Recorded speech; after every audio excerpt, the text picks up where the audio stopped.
When it comes to planning a retreat, there's ways to get it to go from average to incredibly transformative. Welcome to Retreat Boss, where we speak about inspired travel for fun, transformation, and profit. Guest experts will give you their tips and tricks on creating the most impactful retreats, both for you and your clients. Whether you want a meditative getaway, a wellness trip, or a business escapade, we provide you with the best advice in organizing and hosting a tremendous event. Join Catherine Kontos as she talks with fellow experts about creating exclusive and successful retreats. Dive deep into the most unique activities, the best destinations to visit, and the most uplifting trips out there that you can discover. Here is your host, Catherine Kontos.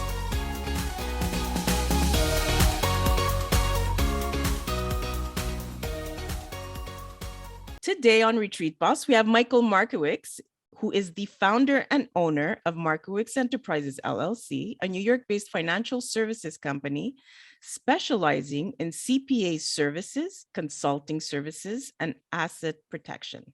With over 35 years of experience in providing financial guidance to entertainment professionals like Scott Rudin and Stephen Lamette.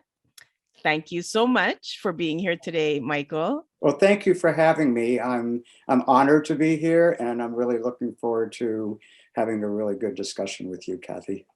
Yes, so am I. I'm looking forward to finding out the nuts and bolts of, stuff that most retreat leaders really don't like paying attention to because we're in a creative, transformational space, and all we think of is what impact we will have on the people that are there with us. But the truth is, we got to know the nuts and bolts of the accounting, the financing, the legal aspects. And that's why I brought you on to the show today to tell us a little bit, of the details that maybe we don't know and we're losing money not knowing this information, or we could be saving or making money in other ways.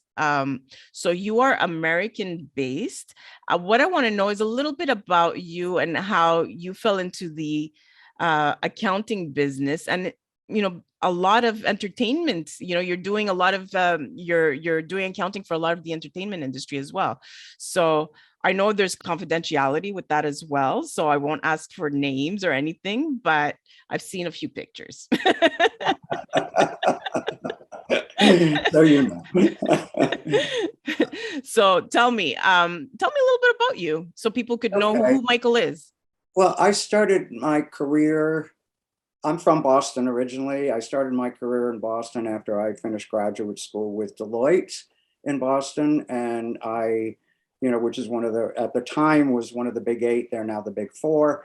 And I spent quite a bit of time with them. And over years, I worked both inside public accounting and outside of public accounting in Boston, New Hampshire, Vermont, and New York.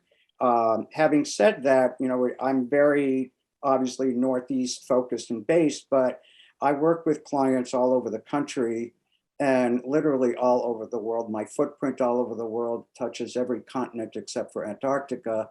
And because I don't think there's a lot of business to be had there, but there is a lot of business to be had and a lot of clients with specific needs all over the world. And I pride myself in saying that I have a fairly sizable clientele throughout the world, but also within the United States, it pretty much covers the whole country in terms of what I do. Now, you would ask me a little bit about working with people in entertainment. At one point, I had worked with what's called a business management firm in New York. There are business management firms that are primarily in the entertainment capitals, such as New York, Nashville, and Los Angeles. There are probably some in other places too, but that's where they're mostly based. And I ended up working for one at one point many years ago here in New York. And that's how I got my introduction to working with people in entertainment. And what does that mean, business management? Well, business management for people in the entertainment industry and for people in the sports industries encompasses all of the traditional CPA work, which is the accounting and the bookkeeping and the tax returns. But we did a lot more, and I do a lot more for our clients in those fields because, as you said, Kathy, you're a creative. those people are predominantly creatives. A lot of creatives want to focus their energy on the impact they can make for their creativity, for their careers, and so forth. And they kind of want somebody and need somebody to manage all of the financial aspects of their lives, such as day-to-day bill payment. We do that, okay? Making sure their insurance is correct and the right kind and up to speed, making sure that their estate plan is in place, so they have the proper wills, they have trusts and the like, and working with, and by the way, I work with a lot of other professionals to implement those things. But in addition to that, working with their financial advisors to make sure that the focus of where their investments are directed is in line with their own ethics and with their own feelings about what they would like to invest in and what they might not like to invest in. In addition, with the financial advisors, I partnered with a group, and what they do is they actually work with my clients in conjunction with me to prepare a full financial plan and implement strategies that protect their assets from swings in the market and real big downsides, and take advantage of the big upsides. And that's what we mean primarily by asset protection. But there's another piece to asset protection, which is the legal part of it. So some of the trust and estate attorneys that I work with implement asset protection trusts to protect assets from creditors or families or what have you. So when I talk about business management and asset protection, I'm talking about, that kind of large circle of things that need to be taken into consideration for not just people in entertainment, but certainly for people in entertainment. What I have found working with people in the entertainment industry is many of them don't have the knowledge to do all of these things. And so they need to hire someone, engage someone to help them with that. Or even if they do, they don't have the time and they don't want to focus their energy on it. Exactly. And that's as an entrepreneur, we know that there's stuff that we know, there's stuff that we don't know, and we need to hire professionals. And then there's stuff that we know, but we don't want to do, and we hire professionals to do it. So obviously, in the niche that we're in the retreat world, accountants are very valued, lawyers are very valued, because these are things either we don't care to do because it's not our forte, or we just don't know how to do.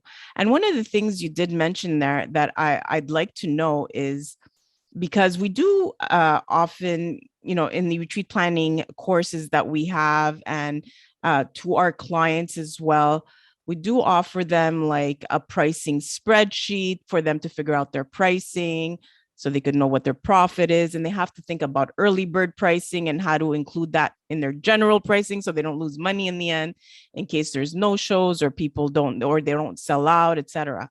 Would you be able to, if somebody came to you and said, look, I have this retreat that I'm planning, because it's always like a new launch, right? These are my expenses. What do you think I should price it, and how would you be able to help with something like that and guide them so they could get the profit that they're looking for? Well, yeah, I mean, that is something I could definitely help people with. And it's backing into it, so to speak, because you know what the fixed costs are. Right. In any kind of analysis like this, the fixed costs are the fixed costs. Okay. Those are Yes, whatever they are. But then there are always going to be some variable costs. absolutely. And so the variable costs, we have to look at those and assume, for example, you have this number of people that are going to attend. What are the variable costs for whether it's 100 or 200 or 500 or however many it's going to be? Okay. And then from there, you have to look at, well, what is your profit objective? Okay.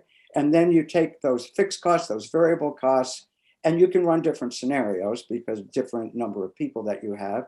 Look at what you want for a profit and back in what you need to charge for the various different number of people that you could have at one of these retreats. Right. So yeah, I mean, that's something I could definitely help them with. Okay. And variable cost, can you explain it in your words what it would be? An example or Well, okay, sure. So let's go back for a second to fixed costs, because fixed costs would be things like rental. So you're going to have to rent a venue. Mhm. Okay. You're going to have to pay for, utilities. You're going to have to pay for a number of other things that we know are fixed. But then you have staff, and so you have people, human capital, so to speak, Right. and you have food, and that's going to vary depending on how many How many people you people? have. Exactly. So those are just some examples. There are many more variable costs, but those are just some examples of what I would call variables. Right. And we explain that in to our clients as well. But for the people that don't know, I wanted you to explain it so they can understand why would this make a difference in the bottom line, and it could have a tremendous impact. That could actually make you or break you. Am I correct? Yes, indeed. Mm, yes. So a lot of retreat leaders often they do practice retreats within the United States, but what if they travel internationally? Mhm. Um, let's say Greece, for example. They go to Greece. There's taxes in Greece. There's I don't know what else there might be. Is there a way of saving some money or tax write-offs that they can use on these international trips? Sure. Now, a lot will depend on who the person is that is putting the retreat on, or what entity it is, where the person and that entity are based. So, for example, if they're US based and they're doing a retreat in Greece, and they're, let's say, US citizens or US permanent residents in the United States.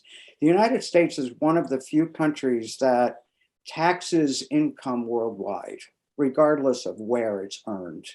So if an American hosts a retreat in Greece or in any country, okay, they are and they, let's say, they generate a profit in Greece, that has all got to be reported on their US tax returns.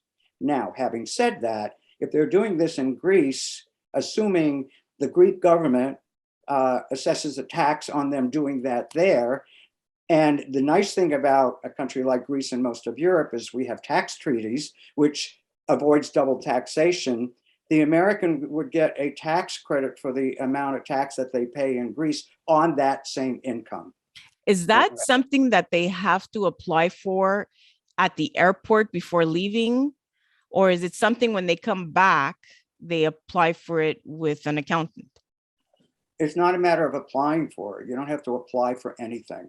Okay. If you are paying tax in Greece Mhm. and you're an American, okay, in the United States, you file somebody's going to file a Greek tax return, or they're going to have them pay Greek taxes. In the United States, we file a tax return for that individual or that entity, and sometimes it's one and the same.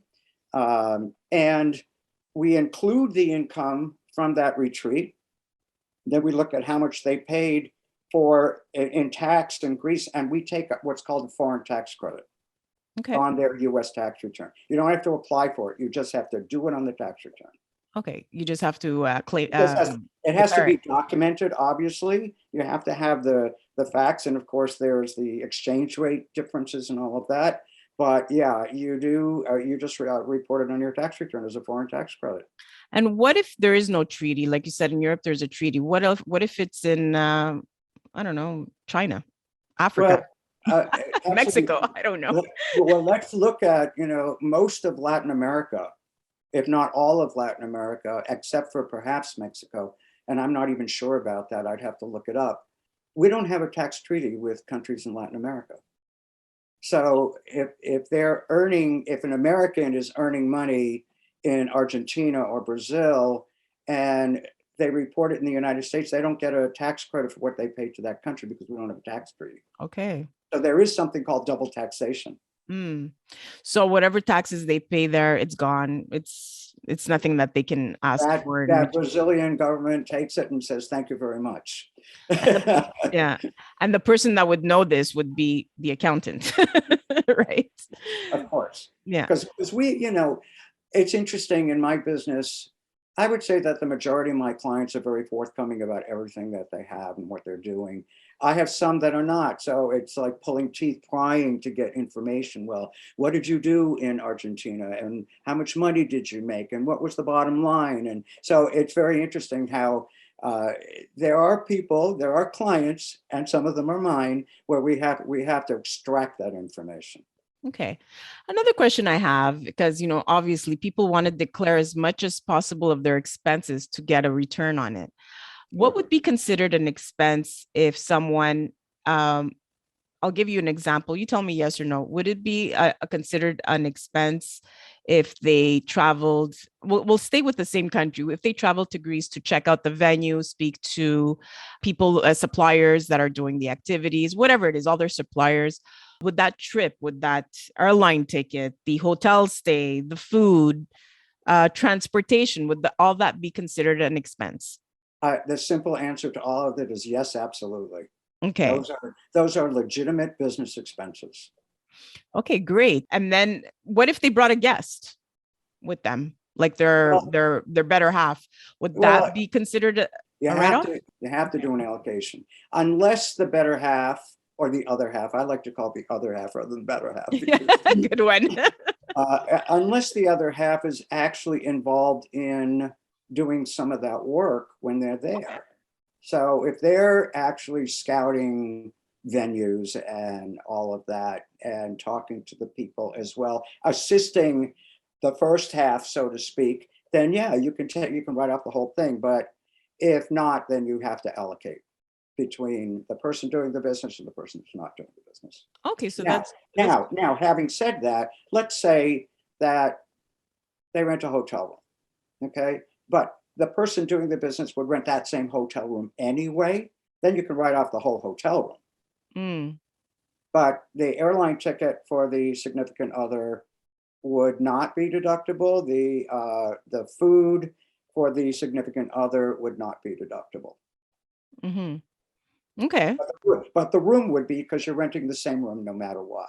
Amazing. Okay, so that's good to know because some people probably don't realize that they can deduct if they're working. Usually I know when I travel with my husband, he's always helping me. He's either filming me because we do podcasts and we also do video podcasts. Sure. I drag him everywhere. He's observing for me as well. He's my second set of eyes, making sure I don't forget any questions to ask. He gives his opinion on the food, on the suppliers. So I don't know, would that be considered I mean, work? he's actually working for you. Right. All right, even though I don't know whether you pay him or not, but even if you didn't, he's doing things for you for the business purpose of that trip. So in Okay. that case, whatever the expenses are for travel and meals for him would definitely be deductible. Okay. Good to know. Good to know. And of course, obviously, if you bring staff and is there like a limit as to how much you can claim? So let's say I decide, okay, my staff, everybody's getting paid for this trip. Um, What if it's a retreat, meaning they're coming, they're not necessarily working the whole time, they're working maybe 20% of the time, but the Mhm. rest is a retreat that I'm offering to my employees. So it's a benefit that I'm giving them. Would that be considered an expense fully for everybody?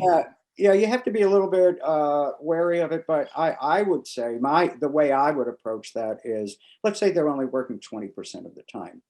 They can't do that work unless they bought an airline ticket to go there. So Mhm. that airline ticket is deductible. Okay. Okay.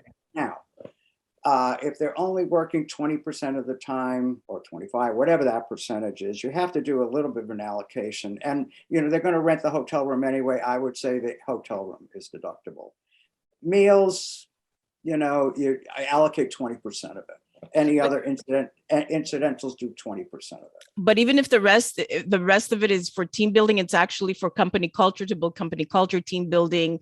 There's going to be some training and all of that. They're not Yeah. working, but they're doing because training, even if you're locally, you're paying for that time, you're paying for the trainer, you're paying for the facilitators, whatever it is, the meals during the training. So let's say 20% they're working, the rest of the time it's a retreat for company culture, et cetera, team building, some training, et cetera. Then it's all deductible. Then it's all deductible. The whole Okay. thing, yes. So if it was just like a vacation for 80% of the time, then it's not. Right. Okay. I wasn't clear before on what the other 80% was. Right. I wanted to clarify that because I know there's a difference, and I wanted to make sure that people know the difference between I'm giving a paid vacation to my employee versus they're coming there for training and team building, et cetera. So there is a difference. And, I know there's a lot of companies now that send off their employees to work somewhere else for, I don't know, like a month. But it's the latest thing. They send them like to Costa Rica for a month to work there, not because they need to be in Costa Rica, but because it's kind of like a benefit that they're giving them. So they're like, well, do you want to go to Costa Rica? Yes. You want to work there for a month? Absolutely. You get to discover the country, the culture, et cetera. And they send them off and they pay for their lodging and everything. I don't know if you've ever come to something like that, if you've seen something like that, but that exists. It's interesting. I haven't. I don't have any clients that have done that. Usually, these are much larger businesses that have the resources to do that for their employees. I mean, in terms of where my business is, I'm not working with very large companies because I'm a pretty small, relatively small organization. So the larger companies want much larger accounting firms. Right. So I don't have any clients that do that, but I would imagine that the way these companies structure it, and I can't speak for certain, is they consider it, they look at it as being like a fringe benefit. And the fringe benefit is a deductible item. They're paying the employee or paying for the employee to do something and travel to another country, and it's a fringe benefit. And if they're deducting it, they're deducting it. I think that they do. So is there any reason why a corporation or a company, doesn't have to be huge, but a company that does well, is there any reason why they shouldn't send their employees on a retreat where they could get the team building training, set up the company culture, all of that great stuff that happens there, and they come back, all reset and, they're all excited about the new vision or the existing vision that maybe hadn't been solidified, and they're a lot more productive. The camaraderie is up there. For when we're talking money now, is there any reason for them not to do that? Would they lose money, or would it just be all a write-off and then actually benefit from all the stuff that the retreat brings back to them? Well, I personally am a big fan of companies doing this for their employees, these retreats.